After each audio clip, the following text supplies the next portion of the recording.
ಕಾಯ್ದು ಕಾಪಾಡಿಕೊಂಡು ಈ ಹೊಸ ದಿನವನ್ನು ಕೊಟ್ಟಿದ್ದಕ್ಕಾಗಿ ನಿನಗೆ ಸ್ತೋತ್ರ.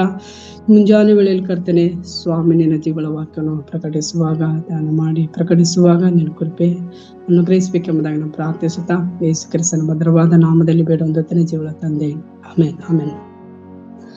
ದೇವರಿಗೆ ಸ್ತೋತ್ರವಾಗ್ಲಿ. ಮೊಟ್ಟ ಮೊದಲದಾಗಿ ನನ್ನ ತಂದೆಯಾದ ದೇವರಿಗೆ ಸ್ತೋತ್ರಗಳು ಸಲ್ಲಿಸುತ್ತೇನೆ. ಹಾಗೆ ಜೂಮ್ ಆ್ಯಪ್ನಲ್ಲಿ ಕೂಡಿ ಬಂದಂತ ನನ್ನ ಆತ್ಮೀಯ ದೇವ ಸೇವಕರುಗಳಿಗೂ ಹಾಗೆ ದೇವ ವಿಶ್ವಾಸಿಗಳಿಗೂ ಯೇಸು ಕ್ರಿಸ್ತನ ಮಧುರವಾದ ನಾಮದಲ್ಲಿ ವಂದನೆಗಳನ್ನು ಸಲ್ಲಿಸುವನಾಗಿದ್ದೇನೆ.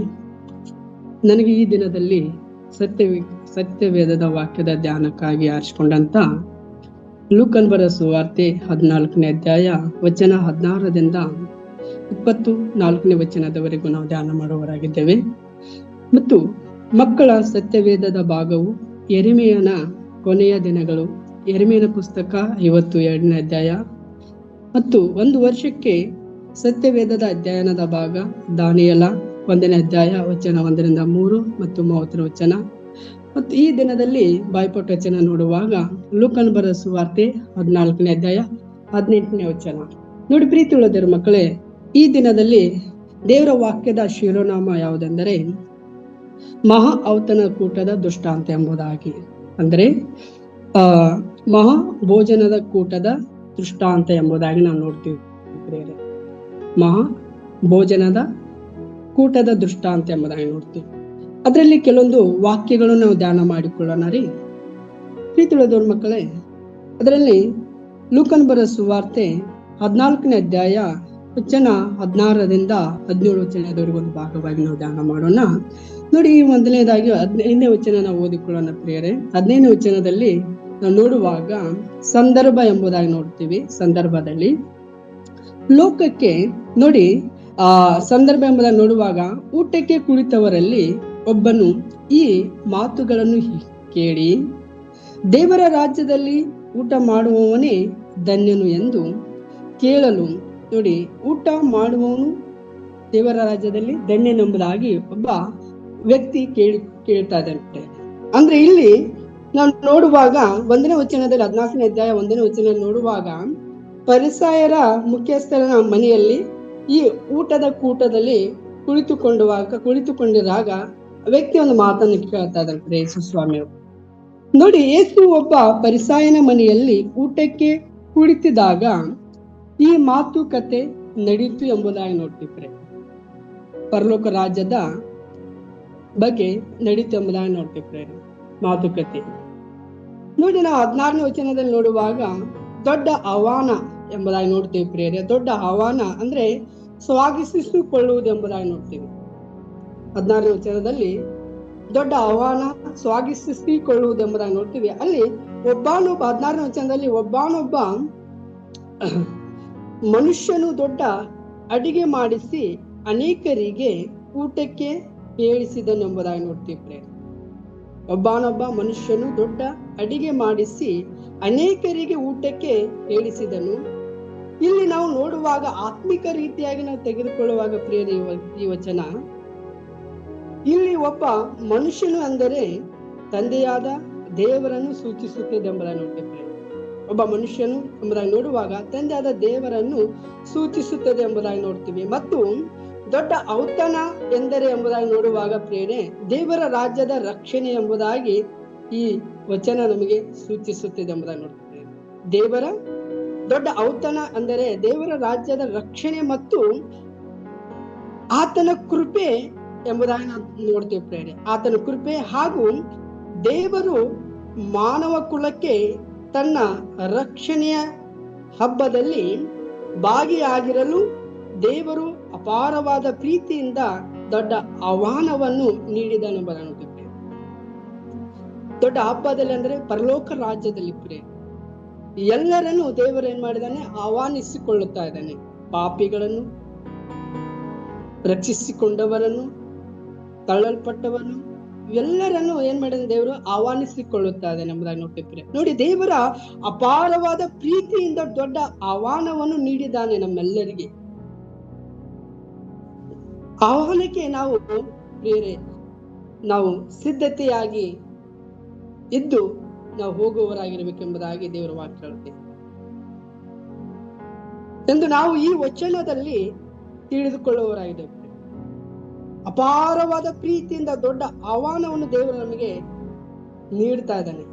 ಆ ಆಹ್ವಾನಕ್ಕೆ ನಾವು ಹೊರೆಯಾಗಿ ಹೋಗಬಾರದು ಎಂಬುದಾಗಿ ದೇವರು ವಾಕ್ಯ ಹೇಳುತ್ತೆ. ಹಾಗೆ 17ನೇ ವಚನದಲ್ಲಿ ನೋಡುವಾಗ 14ನೇ ವಚನದಲ್ಲಿ ಸಿದ್ಧತೆ ಮತ್ತು ಸಾರುವಿಕೆ ಎಂಬುದಾಗಿ ನೋಡ್ತಿವ್ರಿ. ಸಿದ್ಧತೆ ಮತ್ತು ಸಾರುವಿಕೆಯನ್ನು ಈಗ ಸಿದ್ಧವಾಗಿದೆ, ಬರಬೇಕು ಎಂದು ಕರೆಯುವುದಕ್ಕೆ ತನ್ನ ಆಳನ್ನು ಕಳುಹಿಸುತ್ತಿದ್ದಾನೆ ಎಂಬುದಾಗಿ. ಔತಣದ ವೇಳೆಯಲ್ಲಿ ತನ್ನ ಸೇವಕನನ್ನು ಕಳುಹಿಸಿ, ಬನ್ನಿರಿ, ಈಗ ಎಲ್ಲವೂ ಸಿದ್ಧವಾಗಿದೆ ಎಂದು ಹೇಳಿ ಕಳುಹಿಸುತ್ತಾನೆ. ಇಲ್ಲಿ ನಾವು ನೋಡುವಾಗ ಆತ್ಮಿಕವಾಗಿ ತೆಗೆದುಕೊಳ್ಳುವಾಗ ಪ್ರಿಯರೇ, ಇಲ್ಲಿ ಸೇವಕನೆಂದರೆ ಯೇಸು ಕ್ರಿಸ್ತನು ಅಥವಾ ದೇವರ ಪ್ರವಾದಿಗಳನ್ನು, ಸುವಾರ್ತಿಕರನ್ನು ಸೂಚಿಸುತ್ತದೆ ಎಂಬುದನ್ನು ನೋಡ್ತೀವಿ. ಬರಬೇಕೆಂದು ಕರೆಯುವುದಕ್ಕೆ ತನ್ನ ಆಳನ್ನು ಕಳುಹಿಸುತ್ತಾ ಇದ್ದಾನೆ. ಅಂದ್ರೆ ಆತ್ಮಿಕವಾಗಿ ನೋಡುವಾಗ ಪ್ರಿಯರೇ, ಸೇವಕರನ್ನು ಯೇಸು ಕ್ರಿಸ್ತನನ್ನು ನೋಡ್ತೀವಿ, ಮತ್ತು ದೇವರ ಪ್ರವಾದಿಗಳನ್ನು ನೋಡ್ತೀವಿ, ಮತ್ತು ಸುವಾರ್ತಿಕರನ್ನು ನೋಡ್ತೀವಿ ಪ್ರಿಯರೇ. ಮತ್ತು ನೋಡುವಾಗ ಕ್ರಿಸ್ತ ಯೇಸು ಲೋಕಕ್ಕೆ ಬಂದು ದೇವರ ರಾಜ್ಯವು ಸಮೀಪಿಸಿದೆ ಎಂಬುದಾಗಿ ನೋಡಿ. ಕ್ರಿಸ್ತ ಯೇಸು ಸ್ವಾಮಿಯವರು ದೇವರ ರಾಜ್ಯವು ಸಮೀಪಿಸಿದೆ, ರಕ್ಷಣೆಯು ಸಿದ್ಧವಾಗಿದೆ, ತಡ ಮಾಡದೆ ಎಲ್ಲರೂ ಬನ್ನಿರಿ ಎಂಬುದಾಗಿ ದೇವರು 2 ಕರಗಳನ್ನು ಚಾಚಿ ಕರೆಯುತ್ತಿದ್ದಾರೆ ಎಂಬುದನ್ನು ನೋಡಿ. ಲೋಕಕ್ಕೆ ಬಂದು ದೇವರ ರಾಜ್ಯವು ಸಮೀಪಿಸಿದೆ, ರಕ್ಷಣೆಯು ಸಿದ್ಧವಾಗಿದೆ, ತಡ ಮಾಡದೆ ಎಲ್ಲರೂ ಬನ್ನಿರಿ ಎಂದು ಜನರನ್ನು ಆಹ್ವಾನಿಸುವುದನ್ನು ಈ ವಚನದಲ್ಲಿ ನಾವು ನೋಡ್ತೇವೆ. ಎಲ್ಲಾ ಜನರನ್ನು ದೇವರು ಆಹ್ವಾನಿಸಿಕೊಳ್ಳುತ್ತಾ ಇದ್ದಾನೆ, ಅಂದ್ರೆ ಸ್ವಾಗತಿಸಿಕೊಳ್ಳುತ್ತಾ ಇದ್ದಾನೆ. ಆ ಸ್ವಾಗತಿಸಿಕೊಳ್ಳುವ ದೇವರ ಆ ಒಂದು ಮಾತಿಗೆ ನಾವು ತಲೆಬಾಗಿ ನಾವು ನಡೆಯುವವರಾಗಿ ದೇವರ ರಾಜ್ಯಕ್ಕೆ ಹೋಗುವವರಾಗಿರ್ಬೇಕೆಂಬ ದೇವರ ವಾಕ್ಯ. ಇಲ್ಲಿ 17ನೇ ವಚನದಲ್ಲಿ ನೋಡಿದ್ವಿ. ಈಗ 18 ಮತ್ತು 18ನೇ 20ನೇ ವಚನದಲ್ಲಿ ನೋಡುವಾಗ ಲೌಕಿಕ ನೆಪಗಳು ಎಂಬುದಾಗಿ ನೋಡ್ತಿವ್ರಿ. 18 ಮತ್ತು 20ನೇ ವಚನದಲ್ಲಿ ನೋಡುವ ಲೌಕಿಕ ನೆಪಗಳು ನೋಡಿ. ಆಹ್ವಾನವನ್ನು ಸ್ವೀಕರಿಸಬೇಕಾದ ಜನರು ಅಂದ್ರೆ ಪ್ರತಿ ಒಬ್ಬರು ಒಂದೊಂದು ನೆಪವನ್ನು ಹೇಳಿ ಬರಲು ನಿರಾಕರಿಸುತ್ತಾರೆ ಎಂಬುದಾಗಿ ಲೌಕಿಕ ನೆಪಗಳನ್ನು ಹೇಳ್ತಾ ಇದ್ದಾರೆ. 3 ಜನ ಲೌಕಿಕ ನೆಪಗಳನ್ನು ಹೇಳ್ತಾ ಇದ್ದಾರೆ ಪ್ರೇರಣೆಯಲ್ಲಿ. ಅಲ್ಲಿ ನೋಡುವಾಗ ಆ ಒಬ್ಬನ ಮೊದಲನೇದವನು ನೋಡುವಾಗ, ನಾನು ಹೊಲವನ್ನು ಕಂಡುಕೊಂಡಿದ್ದೇನೆ, ಅದನ್ನು ನೋಡಲು ಹೋಗಬೇಕೆಂದು ಹೇಳ್ತಾ ಇದ್ದಾನೆ ಪ್ರೇರಣೆ. ನಾನು ಹೊಸದಾಗಿ ಹೊಲವನ್ನು ಕೊಂಡುಕೊಂಡಿದ್ದೇನೆ. ನೆಪ ಹೇಳ್ತಾ, ಲೌಕಿಕವಾದ ನೆಪಗಳನ್ನು ಹೇಳ್ತಾ, ದೇವರ ಆಹ್ವಾನಕ್ಕೆ ನೆಪವನ್ನು ಹೇಳಿ ದೇವರ ಮಾರ್ಗವನ್ನು ತಿರಸ್ಕರಿಸ್ತಾ ಇದ್ದೇನೆ ಎಂಬುದಾಗಿ ನೋಡ್ತೇವೆ. ಮೊದಲನೇ ವ್ಯಕ್ತಿಯ ಮನಸ್ಸು ಆಸ್ತಿ ವ್ಯಾಪಾರಕ್ಕೆ ಒಳಗಾಗಿದೆ ಎಂಬುದಾಗಿ ನೋಡ್ತಿದ್ದೇವೆ. ಆಸ್ತಿ ಮತ್ತು ವ್ಯಾಪಾರಕ್ಕೆ ಒಳಗಾಗಿದೆ ಎಂಬುದಾಗಿ ಮೊದಲನೇ ವ್ಯಕ್ತಿಯ ಮನಸ್ಸು ಈ ಲೋಕದ ಆಸ್ತಿಯ ಮೇಲೆ ಮತ್ತು ವ್ಯಾಪಾರಗಳ ಮೇಲೆನೆ ಆದ್ಯತೆ ಕೊಡ್ತಾ ಇದ್ದ ಕಡೆ ದೇವರ ಕರುವಿಕೆಗೆ, ದೇವರ ಆಹ್ವಾನಕ್ಕೆ ಆತನು ಮನಸ್ಸು ಕೊಡುತ್ತಾ ಇಲ್ಲ ಎಂಬುದಾಗಿ ನೋಡ್ತಿರ್ತಾರೆ. ಈ ಲೋಕದ ಯಾತ್ರೆಯ ಜನಗಳು ಸಭೆಗೆ ಬಂದ್ರಿ ಎಂಬುದಾಗಿ ಕೇಳಿದಾಗ ನಾನು ಅದು ಕೆಲಸ ಇದೆ, ನನಗೆ ಇದು ಕೆಲಸ ಇದೆ ಎಂಬುದಾಗಿ ನೆವ ಹೇಳಿ ಹೊರೆಯಾಗಿ ಹೋಗುವವರಾಗಿರ್ತಾರೆ. ಅದಕ್ಕೆ ದೇವರ ವಾಕ್ಯದಲ್ಲಿ ನಾವು ನೋಡುತ್ತೇವೆ. 2ನೇ ವ್ಯಕ್ತಿಯಾಗಿ ನೋಡುವಾಗ ಪ್ರಿಯರೇ, 2ನೇ ವ್ಯಕ್ತಿಯನ್ನು ನೋಡುವಾಗ, ನಾನು 5 ಜೋಡಿ ಎತ್ತುಗಳನ್ನು ಕಂಡುಕೊಂಡಿದ್ದೇನೆ, ಅವುಗಳನ್ನು ಪರೀಕ್ಷಿಸಲು ಹೋಗುತ್ತಿದ್ದೇನೆ ಎಂಬುದಾಗಿ ಹೇಳ್ತಾ ಇದ್ದಾನೆ ಪ್ರಿಯರೇ. ನಾನು 5 ಜೋಡಿ ಎತ್ತುಗಳನ್ನು ಕಂಡುಕೊಂಡಿದ್ದೆ, ಅವುಗಳನ್ನು ಪರೀಕ್ಷಿಸುವುದಕ್ಕೆ ಹೋಗ್ತಾ ಇದ್ದೇನೆ. ಈ ವ್ಯಕ್ತಿಯನ್ನು ನೋಡುವಾಗ ಪ್ರಿಯರೇ, ಕೆಲಸ ಉದ್ಯೋಗಕ್ಕೆ ಬೆಲೆ ಕೊಡ್ತಾ ಇದ್ದ ಕಡೆ ದೇವರ ಆದ್ಯತೆಗೆ ಬೆಲೆ ಕೊಡ್ತಾ ಇಲ್ಲ. ಲೌಕಿಕವಾದ ಕೆಲಸ ಉದ್ಯೋಗದ ಮೇಲೆ ಆದ್ಯತೆ ಕೊಡ್ತಾ ಇದ್ದ ಕಡೆ ದೇವರ ಆಹ್ವಾನಕ್ಕೆ ಆದ್ಯತೆ ಕೊಡ್ತಾ ಇಲ್ಲ ಎಂಬುದಾಗಿ ನೋಡ್ತಿದ್ದೇವೆ. ನೋಡಿ, ಇಲ್ಲಿ ಲೋಕದ ಜನರನ್ನು ನಾವು ನೋಡುವಾಗ ಬರೀ ಕೆಲಸಗಳ ನೆಪಗಳನ್ನೇ ಹೇಳಿಕೊಂಡು ಹೋಗ್ತಾ ಇದ್ದಾರೆ.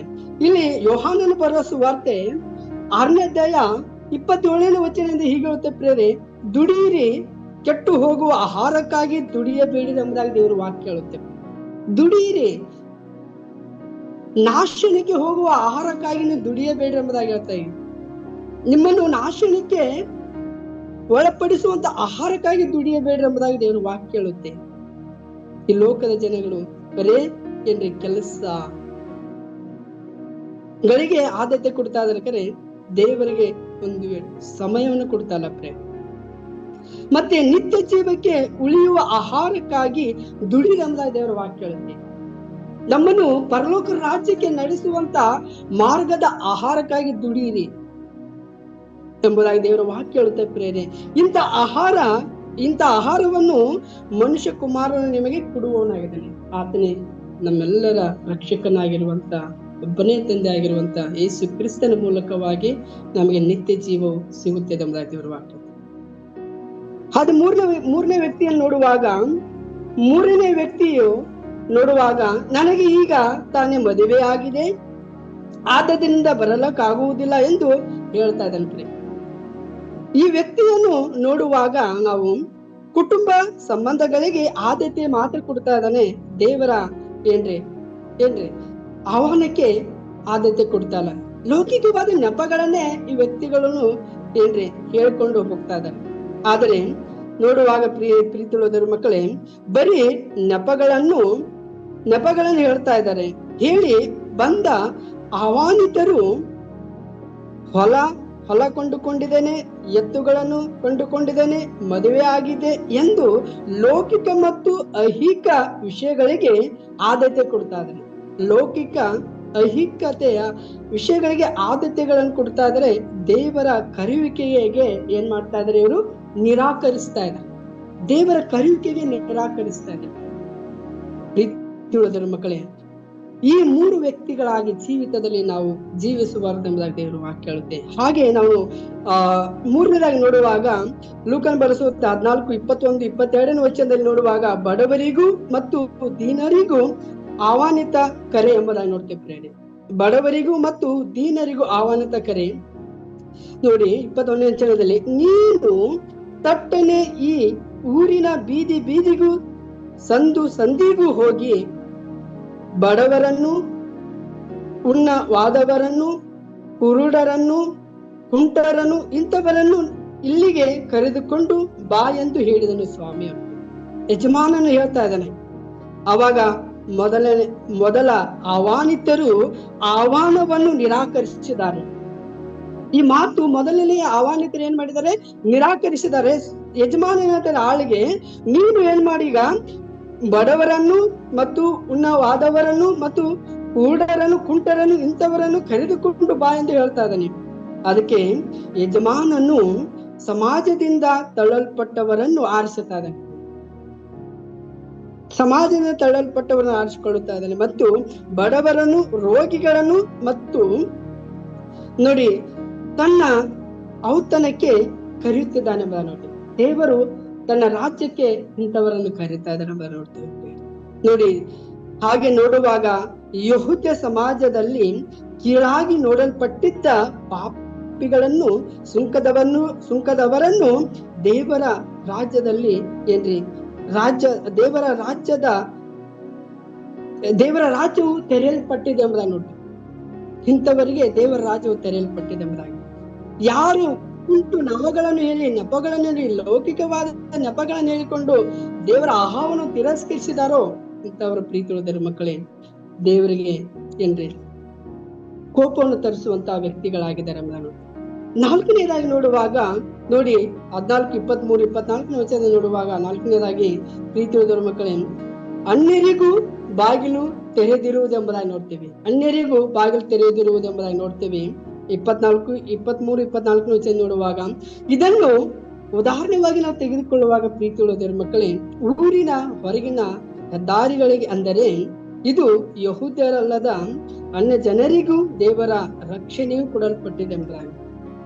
ಈ ಯಹೂದ್ಯರಿಗೆ ಮಾತ್ರವಲ್ಲದೆ ತಳ್ಳಲ್ಪಟ್ಟವರಿಗೂ, ಅನ್ಯ ಜನರಿಗೂ, ನಿರ್ಗತಿಗರಿಗೂ, ಇವರೆಲ್ಲರಿಗೂ ರಕ್ಷಣೆಯ ಸಂದೇಶವು ತಲುಪುವುದೆಂಬುದಾಗಿ ನೋಡಿ.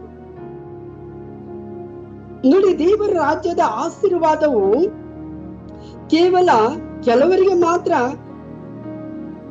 ನಿಮಿತ್ತವಾಗಿಲ್ಲ ಪ್ರಿಯರೇ. ದೇವರ ರಾಜ್ಯದ ಆಶೀರ್ವಾದವು ಕೆಲವರಿಗೆ ಮಾತ್ರವಲ್ಲ, ಎಲ್ಲರಿಗೂ, ಜಾತಿ ಧರ್ಮ ಎಲ್ಲಾ ಜನಾಂಗಗಳಿಗೆ ಏನಾಗಿದೆ, ದೇವರ ರಾಜ್ಯದ ಆಹ್ವಾನವು ಸಿದ್ಧತೆವಾಗಿದೆ ಎಂಬುದಾಗಿ, ಅದು ಪ್ರತಿಯೊಬ್ಬರಿಗೂ ಸಿಗುತ್ತದೆ ಎಂಬುದಾಗಿ ನೋಡ್ತಿದ್ವಿ. ಪ್ರತಿಯೊಬ್ಬರಿಗೂ ಈ ಆಹ್ವಾನವು ಸಿಗುತ್ತೆ ಎಂಬುದಾಗಿ. ತಿರಸ್ಕರಿಸಲ್ಪಟ್ಟವರು ದೇವರ ರಾಜ್ಯದಿಂದ ತಳ್ಳಲ್ಪಟ್ಟರು ಪ್ರಿಯರೇ. ದೇವರ ವಾಕ್ಯಕ್ಕೆ ವಿಮುಖರಾಗಿ ನಡೆಯುವವರು ದೇವರ ಆಹ್ವಾನಕ್ಕೆ ಏನ್ರಿ ಪರಲೋಕಕ್ಕೆ ಸಿದ್ಧತೆ ಆಗಿ ನಡೆಯುವುದೆಂಬುದಾಗಿ ದೇವರ ವಾಕ್ಯ ಹೇಳುತ್ತೆ. ಈ ದಿನದಲ್ಲಿ ನಾವು ಸುವಾರ್ತಿಕರ ಜೀವನ ಚರಿತ್ರೆ ನೋಡಿಕೊಳ್ಳೋಣ ಪ್ರಿಯರೇ. ಸುವಾರ್ತಿಕರ ಜೀವನ ಚರಿತ್ರೆ ನೋಡಿಕೊಳ್ಳೋಣ. ನೋಡಿ, ಸುವಾರ್ತಿಕರ ಜೀವನ ಚರಿತ್ರೆ ನೋಡುವಾಗ ದೇವರ ನಂಬಿಗಸ್ತನಾದ ತಿಮೋತಿಯನ್ನು ಎಂಬುದಾಗಿ, ದೇವರ ನಂಬಿಗಸ್ತನಾದ ತಿಮೋತಿಯ ಜೀವನ ಚರಿತ್ರೆ ಅಂದ್ರೆ ಸೇವೆಯ ಜೀವನ ಚರಿತ್ರೆ, ಸುವಾರ್ತಿಕರ ಜೀವನ ಚರಿತ್ರೆ ನೋಡುವಾಗ ಆತನು ನೋಡಿ ಕ್ರಿಸ್ತ ಶಕ 17ರಲ್ಲಿ ಜನನ ಹೊಂದಿದೆಂಬುದಾಗಿ ನೋಡ್ತೇವೆ, ಹಾಗೂ ಕ್ರಿಸ್ತ ಶಕ 97ರಲ್ಲಿ ಮರಣ ಹೊಂದಿದನೆಂಬುದಾಗಿ ನೋಡ್ತೇವೆ. ನೋಡಿ ತಿಮೋತಿಯ ಜನನವು ನೋಡುವಾಗ ಲುಸ್ತೆ ಎಂಬ ನಗರದಲ್ಲಿ ಜನಿಸಿದನೆಂಬುದಾಗಿ ನೋಡ್ತೀವಿ, ಹಾಗೂ ಆತನ ತಂದೆ ಗ್ರೀಕ ದೇಶದವನು, ಈತನ ತಾಯಿ ಯುನಿಕಿ ಮತ್ತು ಈತನ ಅಜ್ಜಿ ಲೋವಿ ಎಂಬುದಾಗಿ ನಾವು ನೋಡ್ತೇವೆ. ಇವರು ಯಹೂದ್ಯ ಧರ್ಮದ ಭಕ್ತಿಯುಳ್ಳ ಸ್ತ್ರೀಯರಾಗಿದ್ದರೆಂಬುದನ್ನು, ಇವರು ಯಹೂದ್ಯ ಧರ್ಮದ ಭಕ್ತಿಯುಳ್ಳ ಸ್ತ್ರೀಯರಾಗಿದ್ದರೆಂಬುದನ್ನು ನೋಡ್ತೀವಿ. ಇವನಿಗೆ ನೋಡಿ ತಿಮೋತಿ ಅಂತ ತಾಯಿ ಮತ್ತು ತಂದೆ ಅಜ್ಜಿ ಇವನಿಗೆ ಚಿಕ್ಕಂದಿನಿಂದಲೂ ಪವಿತ್ರ ಶಾಸ್ತ್ರಗಳನ್ನು ಕಲಿಸಿ ಬೆಳೆಸಿದರೆಂಬುದಾಗಿ ನೋಡ್ತೀವಿ. ಚಿಕ್ಕ ವಯಸ್ಸಿನಿಂದಲೇ ಈತನನ್ನು ಏನ್ ಮಾಡ್ತಾ ಇದ್ರು, ಪವಿತ್ರವಾದ ಶಾಸ್ತ್ರದಲ್ಲಿ ಸತ್ಯವೇದದ ವಾಕ್ಯದಲ್ಲಿ ಬೆಳೆಸ್ತಾ ಇದ್ದಾರೆ ಎಂಬುದಾಗಿ ನೋಡ್ತೀವಿ. ಹಾಗೆ ನಾವು ನೋಡುವಾಗ ಅವನು ಯುವ ಶಿಷ್ಯನಾದ ಪೌಲನ ಸುವಾರ್ತೆಯ ಪ್ರಯಾಣಗಳಲ್ಲಿ ಸೇರಿಕೊಂಡನೆಂಬುದಾಗಿ, ಚಿಕ್ಕ ವಯಸ್ಸಿನಲ್ಲಿಯೇ ಅಪೊಸ್ತಲನಾದ ಪೌಲನ ಸುವಾರ್ತಿಕೆ ಏನ್ರಿ ದೇವರ ಸೇವೆಗೆ ಬಂದನೆಂಬುದಾಗಿ ನಾವು ನೋಡ್ತೀವಿ. ಮತ್ತೆ ಸುವಾರ್ತೆಯನ್ನು ಸಾರುವಲ್ಲಿ ನಂಬಿಗಸ್ತನಾಗಿಯೂ ಇದ್ದನೆಂಬುದಾಗಿ ನೋಡ್ತೀವಿ. ದೇವರ ವಾಕ್ಯವನ್ನು ಪ್ರಕಟಿಸುವುದಕ್ಕೆ ಈತನು ದೇವರಲ್ಲಿ ನಂಬಿಗಸ್ತನಾಗಿ ಒಬ್ಬ ಸುವಾರ್ತಿಕವಾದ ವ್ಯಕ್ತಿ ಆಗಿದ್ದನೆಂಬುದಾಗಿ ನೋಡ್ತೀವಿ, ಮತ್ತು ಸಹ ಉದ್ಯೋಗಿಯೇ ಆಗಿದ್ದನೆಂಬುದಾಗಿ ನೋಡ್ತೀವಿ. ಪೌಲನ ಕೈ ಕೆಳಗೆ ಸಹ ಉದ್ಯೋಗಿಯಾಗಿದ್ದನೆಂಬುದಾಗಿ ನಾವು ನೋಡ್ತೀವಿ. ಹಾಗೆ ಪೌಲನು ಅವನ ನಂಬಿಕೆಯಲ್ಲಿ ನನ್ನ ನಿಜವಾದ ಮಗನೆಂದು ಅನಿಸಿಕೊಂಡನೆಂಬುದಾಗಿ, ಈತನ ನಂಬಿಕೆಯನ್ನು ನೋಡಿ ಪೌಲನು ಈತನು ನಿಜವಾದವಾಗಿರುವಂತ ನನ್ನ ಮಗನು ಎಂಬುದಾಗಿ ಆತ್ಮಿಕವಾಗಿ ಆತನನ್ನು ಕರೀತಾ ಇದ್ದಾನೆಂಬುದಾಗಿ ನೋಡ್ತೀವಿ. ಕರೆದನು ಮತ್ತು ಎಫೆಸದಲ್ಲಿ ಸಭೆಯನ್ನು ಮುನ್ನಡೆಸುವ ಜವಾಬ್ದಾರಿಯನ್ನು ಅವನಿಗೆ ವಹಿಸಿದನೆಂಬುದಾಗಿ, ಎಫೆಸ ಸಭೆಯಲ್ಲಿ ಇರುವಂತ ಸೇವೆಯನ್ನು ಆತನಿಗೆ ಜವಾಬ್ದಾರಿ ಕೊಟ್ಟನೆಂಬುದಾಗಿ ನೋಡ್ತೀವಿ. ಮತ್ತೆ ನೋಡುವಾಗ ತಿಮೋತಿಯನು ಸೌಮ್ಯ ಮನೋಭಾವ ಮತ್ತು ಭಕ್ತಿ ವಿರೋಧದ ನಡುವೆಯೂ ಅನೇಕ ವಿಶ್ವಾಸಿಗಳನ್ನು ಬಲಪಡಿಸಿದನು. ಸಹನೆ, ಪ್ರೀತಿ, ವಿಶ್ವಾಸಗಳಿಂದ, ಭಕ್ತಿಯಿಂದ ಎಲ್ಲಾ ವಿಶ್ವಾಸಿಗಳನ್ನ ಏನ್ ಮಾಡಿದ್ರೆ ದೇವರಲ್ಲಿ ಬಲಪಡಿಸಿಕೊಳ್ಳುತ್ತಾ ಬಂದರು ಎಂಬುದಾಗಿ ನೋಡುವಾಗ ಸಹಾಯ ಮಾಡಿದರು. ಮತ್ತು ಪೌಲನು ಅವನಿಗೆ ಬರೆದ 2 ಪತ್ರಿಕೆಯನ್ನು ನೋಡ್ತೀವಿ, 1ನೇ ತಿಮೋತಿ ಮತ್ತು 2ನೇ ತಿಮೋತಿ ಎಂಬುದಾಗಿ ನೋಡ್ತೀವಿ. ಮತ್ತು ಧೈರ್ಯ, ಶುದ್ಧತೆ ಮತ್ತು ಪರಿಶ್ರಮವನ್ನು ಪ್ರೋತ್ಸಾಹಿಸುವುದನ್ನು ನಾವು ನೋಡ್ತೀವಿ ಪ್ರೇಮ, ಪರಿಶ್ರಮವನ್ನು ಪ್ರೋತ್ಸಾಹಿಸುವುದನ್ನು ನೋಡ್ತೀವಿ. ಮತ್ತೆ ನೋಡುವಾಗ ತಿಮೋತಿಯ ಮರಣವು ಹೇಗೆ ಹೊಂದಿತು ಎಂಬುದಾಗಿ ನೋಡುವಾಗ ಪ್ರಿಯರೇ, ತಿಮೋತಿಯ ಮರಣವು ಹೇಗೆ ಸಂಭವಿಸಿತೆಂಬುದಾಗಿ ನೋಡುವಾಗ, ಎಫೆಸದ ಜನರು ತಮ್ಮ ಅನ್ಯ ದೇವತೆಯ ಪೂಜೆಯಲ್ಲಿ ಮೆರವಣಿಗೆ ಮಾಡುತ್ತಿದ್ದಾಗ ತಿಮೋತಿಯು ಧೈರ್ಯವಾಗಿ ನಿಂತು ವಿಗ್ರಹ ಆರಾಧನೆಯನ್ನು ಖಂಡಿಸಿದನೆಂಬುದನ್ನು. ಅಲ್ಲಿ ಎಫೆಸದ ಜನಾಂಗಗಳನ್ನು ಅವರು ವಿಗ್ರಹ ಆರಾಧನೆ ಮಾಡ್ತಾ ಇದ್ರು ಪ್ರಿಯರೇ. ವಿಗ್ರಹ ಆರಾಧನೆಯನ್ನು ಮಾಡುವಾಗ ಅಲ್ಲಿ ದೇವರ ಸೇವಕನಾಗಿರುವಂತ ತಿಮೋತಿಯು ಅವರನ್ನ ಏನ್ ಮಾಡಿದ, ಧೈರ್ಯವಾಗಿ ನಿಂತು ವಿಗ್ರಹ ಆರಾಧನೆಯನ್ನು ಖಂಡಿಸ್ತಾ ಇದ್ದಾನೆ. ನೀವು ಮಾಡುವುದು ತಪ್ಪು ಮಾಡ್ತಾ ಇದ್ದೀರಾ, ದೇವರಿಗೆ ವಿರುದ್ಧವಾದ ಕಾರ್ಯಗಳನ್ನು ಮಾಡ್ತಾ ಇದ್ದೀರಾ ಎಂಬುದಾಗಿ ಅಲ್ಲಿ ಖಂಡಿಸ್ತಾ ಇದ್ದಾನೆ. ಸತ್ಯ ದೇವರ ಕುರಿತು ಸಾರಿದನು ಎಂಬುದಾಗಿ ನೋಡ್ತೀವಿ. ನಿಜ ದೇವರ ಕುರಿತು ಆ ಎಫೆಸದ ಜನಾಂಗಗಳಿಗೆ ಸಾರುವಾಗ ಆ ಎಫೆಸದಲ್ಲಿ ಇರುವಂತ ಜನಾಂಗಗಳು ಏನ್ ಮಾಡಿದ್ರು, ಕೋಪಗೊಂಡು ಅನ್ಯ ಜನರು ಅವನ ಮೇಲೆ ಕಲ್ಲು ಮತ್ತು ದೊಣ್ಣೆಗಳಿಂದ ಹಲ್ಲೆ ಮಾಡಿದ್ರು. ಕಲ್ಲುಗಳಿಂದ ಹೊಡೆದ್ರು, ಹಲ್ಲೆ ಮಾಡಿ ಸತ್ಯದ ಜೀವಿತವನ್ನು ಆ ಎಫೆಸದ ಜನಾಂಗಗಳಿಗೆ ಪ್ರಕಟಿಸುವಾಗ ಆ ಜನಾಂಗಗಳು ಪ್ರೀತಿ ಉಳಿದ್ರ ಮಕ್ಕಳೇ ಸತ್ಯ ದೇವರನ್ನು ಬಿಟ್ಟು ಅಸತ್ಯ ದೇವರನ್ನು ಹಿಡಿದುಕೊಂಡು ಆತನ ಮೇಲೆ ಏನ್ ಮಾಡಿದ್ರು, ಹಲ್ಲೆ ಮಾಡಿದ್ರು ಎಂಬುದಾಗಿ ನೋಡಿ. ನಾವು ನೋಡುವಾಗ